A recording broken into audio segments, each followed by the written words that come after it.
अक्सर घरों में यह देखा जाता है कि घर का कोई में कोई एक व्यक्ति बहुत बेकार होता है, उसका विवेक काम नहीं करता ठीक से। या तो वो पूरी तरह से कुंद होता है या तो मुकुंद होता है। मतलब या तो बेचारा बिल्कुल ही बेकार होगा और या तो इतना ही चलते पुर्जे का होगा कि पूरे घर को घुमाए रहेगा। ऐसा जिन जिन घरों में है उन सब घरों में आंखें बंद कर समझ लेना कि तुम्हारे घर में पितृदोष है और तुम्हारे पूर्वज तुमसे रुष्ट हैं। बस इसी वजह से ऐसा हो रहा है। जिन घरों में अकस्मात बार बार मृत्यु हो रही है, ध्यान से समझना, उन सब घरों में ऐसी अव्यवस्थाएं हैं, ये मान लेना चाहिए।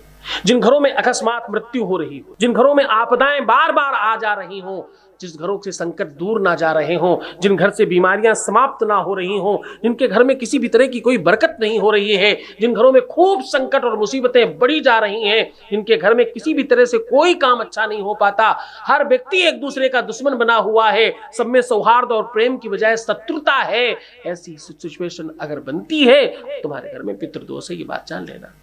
तुम्हारे घर में पितृदोष है, तुम्हारे जीवन में ये संकट है। और इससे बचने के लिए क्या करना है? इससे बचने के लिए तुम्हें भगवान शिव की पूजा करनी चाहिए और पितृतर्पण करना चाहिए, श्राद्ध करना चाहिए। और ये सब भी अगर आप नहीं कर पाए तो कम से कम अपने घर में अमावस्या को 5 अमावस्या 5 ब्राह्मणों को निरंतर खिलाएं। ऐसा करने से इस प्रकार के दोषों में थोड़ी कमी आती है, थोड़ा आप सहजता से जीवन निकाल पाते हैं। और अगर तुम्हें ऐसा लगता है कि तुम जानते हो कि तुम्हारे जीवन में बड़ा पितृदोष है, बड़ी दोष है, तुम्हें लगता है पूर्वज भी रुष्ट होंगे, पितृदोष भी हो सकता है, संकट बड़े हो सकते हैं, मुसीबतें बड़ी हो सकती हैं, पर तुम्हारे घर वाले नहीं मानने को तैयार हैं, तुम अकेले इस बात को जानते हो और तुम में इतना बल नहीं है कि तुम ये कर सको, तो क्या करें? पंडित त्रयोदशी को लावे, ध्यान पूर्वक होम करावे। हाँ, त्रयोदशी यानी प्रदोष के दिन यज्ञ करवाइए, हवन करवाइए। घर में नहीं हो सकता, मंदिर में कराइए।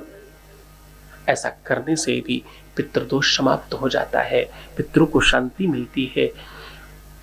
जितने भी प्रकार के सत्कर्म है ना, जितने भी प्रकार के धर्म हैं, खास तौर से शिव महापुराण का वाचन करवाने से, जिसके घर में बहुत बड़ा पितृदोष हो, जिसके घर में संकटों का अंबार हो, सब कुछ करने के बाद भी ठीक नहीं हो रहा हो, गया जी जाने के बाद भी जिसका कुछ भी ठीक नहीं हुआ है, उसे एक बार अपने घर में शिव महापुराण करानी चाहिए।